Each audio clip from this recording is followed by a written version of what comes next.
I've been here for the last 4 days, immersed in this amazing archive of the architect Aditya Prakash from India. Prakash is really a fascinating and under-examined architect from 20th century India. He was born in 1924 and he lived until 2008. He was a very young man, one of the architects that was recruited to be part of the team of Indians who worked with Le Corbusier and Jeanneret on the building of the city of Chandigarh, the new capital city of Punjab post-independence. The archive contains materials consisting of about 6 decades of his life and career. He keeps a diary for his entire period in London as a young student for the next 5 years. He somehow receives or maybe purchases a diary from 1946. He, of course, comes from a very humble background, and clearly he thinks it would be a waste to not use the diary, even though his own travels begin in 1947. So the 1946 diary, on every page, he erases the 6 and puts a 7. And that, of course, meant redoing all of the days as well. So every single page of this diary, the date is adjusted from 46 to 47. And even on the cover, he in pen reinscribes it. And of course, 47 is such a epochal year. And I love that he's had to edit a 1946 diary to meet the needs of 1947. His diaries in London are really compelling. It's a very restless young man at the moment of something that he perceives as epochal transformation. He's pursuing architecture, but he's fascinated by theater, by the arts. He writes about a mesmerizing Van Gogh exhibition. He goes to opera, theater, musical performances, galleries. He's very, very interested in contemporary art, architectural sites. He's interested in Maxwell Fry's buildings, etc. Very, very hungry as a young man, absorbing everything around him. Also, he's full of passion and new romance. And then he transfers from London to Glasgow as well.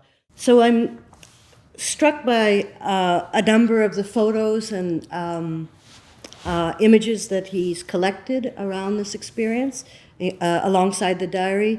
There's this marvelous photo of his culmination and celebration at RIBA, the Royal Institute of British Architects, upon his graduation. A very formal occasion. It's a black tie, and there's the very young Aditya Prakash at the center of this all-British group. And so you get a sense of how unique his position was, also in London at that time. This is a beautiful picture as well of the young Prakash back in Chandigarh, where nothing is built yet. There's no city. So they're tasked to arrive basically at these barren plains, and the first thing the team are tasked with is building their own homes. So the building begins, and they're very, very isolated. But the way they communicate about this new city that they're building is through a radio broadcast. So sort of with a field in the background.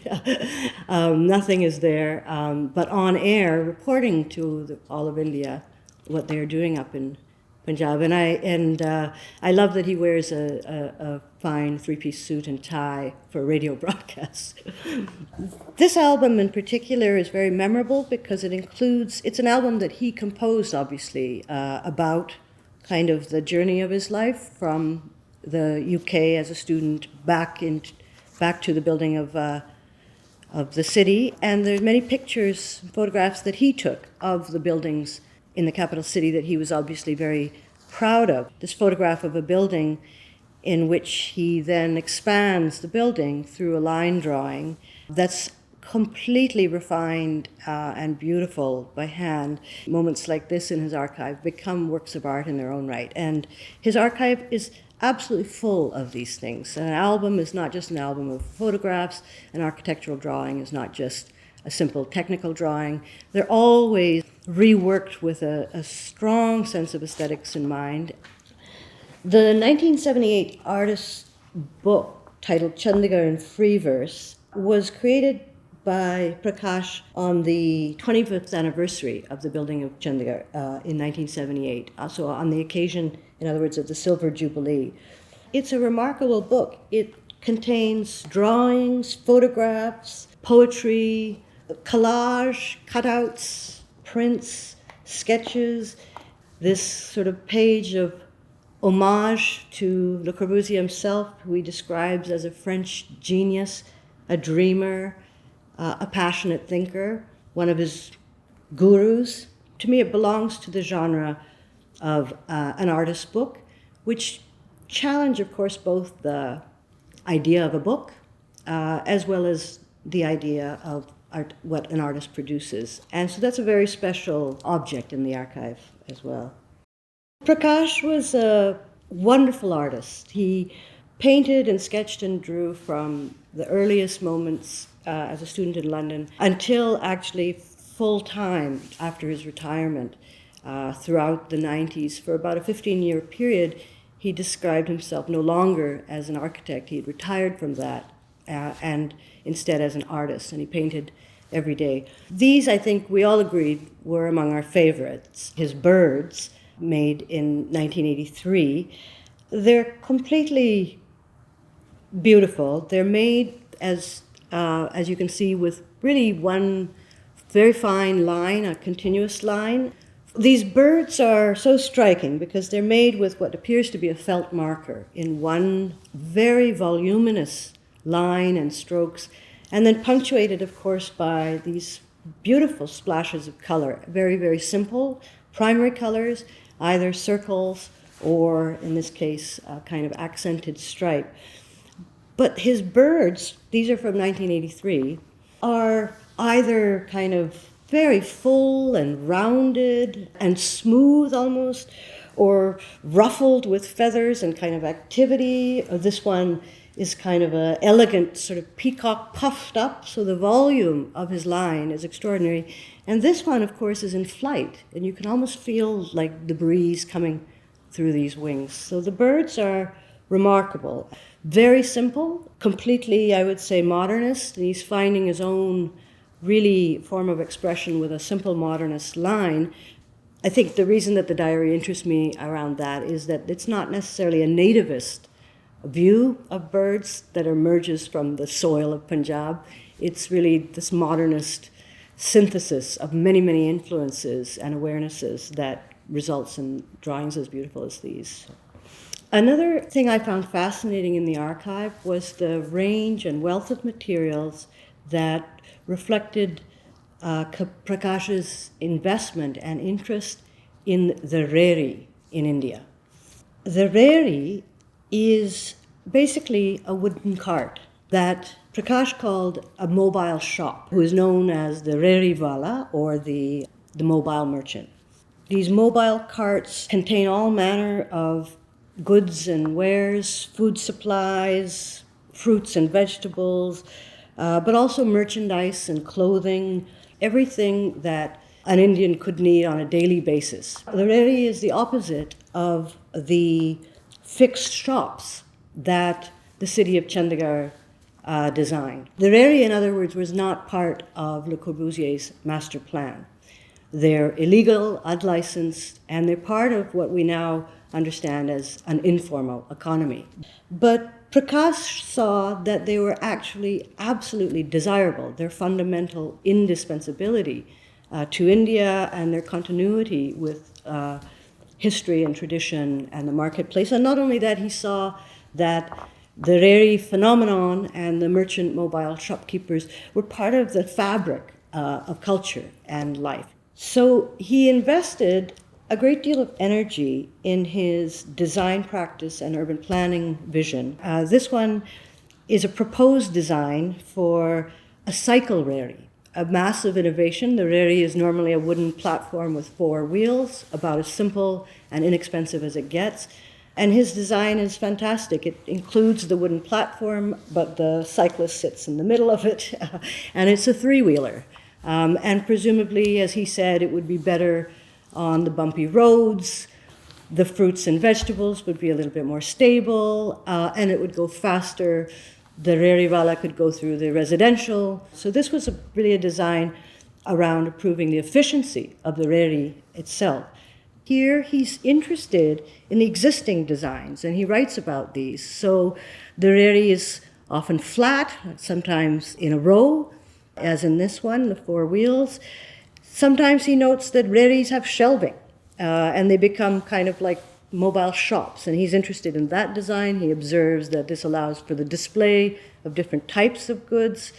This Rari is fantastic. It's the Andavala, or the egg dealer, the egg merchant. The drawing is literally filled with hundreds and hundreds of extremely fragile eggs stacked on top of each other, every one of them drawn as a delicate little circle. And he was interested in the precariousness of this cart. How many of these eggs are going to break over the next bump, hence the design of something to improve efficiency. This one, I think he has his eye on the kind of shelving, cooking facility on top of the Rari. This one looks like a Rari who's selling golgappas or street food, and he's got an area to warm things, and then lanterns up top and buckets hanging on the side. And then this amazing drawing is a view of the Raris coming together at certain types of day. Again, an informal economy, usually convening at lunchtime or at the end of a workday when people need to stop at the market. And he makes an argument to improve the public space for the Rarivalas. Simple things. We should designate space in the city for the Rarivalas.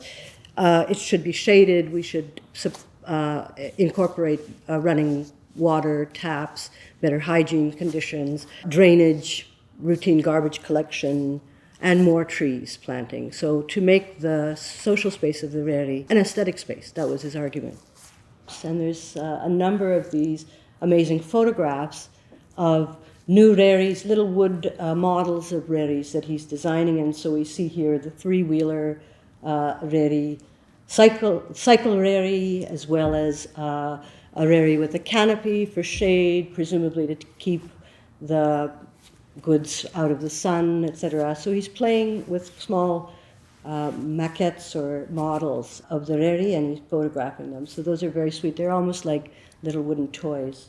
I was struck in the archive by the way the Rari kind of becomes the unit of a much larger vision that he calls the linear city. The linear city was a very audacious proposal to raise 4 sectors at the center of Chandigarh, above ground by about 10 yards, I believe, in order to separate what Prakash called lethal traffic from non-lethal traffic.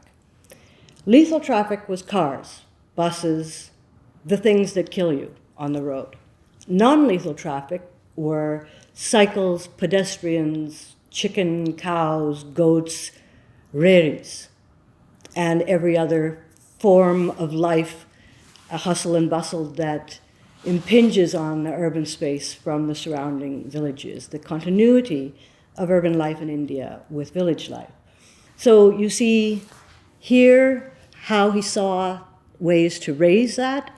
So the cars were up above and they would all look down at the Rarivalas. Here's a beautiful image of the planted trees, the shade. And these drawings are remarkable because they depict, unlike most architectural drawings or urban planning drawings, really the social hustle and bustle of the people. Somebody doing laundry, drying sheets, having a nap, a dog sleeping, a mother nursing a baby, somebody reading the paper, of course the Raris, the cycle rickshaws, little arguments, looks like a marital dispute over a boundary wall over there, all kinds of micro details around the social lived life of the city. This is another vision of the linear city. This is one of the traffic circles, again lifted above. So what you see here are the traffic above and the informal sector, the bustling fabric of social life underneath. Again, another view of it, how it improves public space. Traffic is over here. Lived experience is down below, unthreatened by the traffic. Again, one more large-scale plan of the vision of the linear city with the four sectors lifted. I'm also amused by the way the raised lethal traffic plan is always in red as a danger hazard, and the underground economy is often in his color scheme, blue for water, and of course green for greenery and trees, so something much more rural and organic space. So the linear city was something that he named, identified. It was a proposal to revise Chandigarh's master plan, or Le Corbusier's version of it, and it was never realized. But it took the form over 30 years of an argument about what they got wrong and how to improve that, and how to make Chandigarh, in a sense, a less European city and a more Indian city.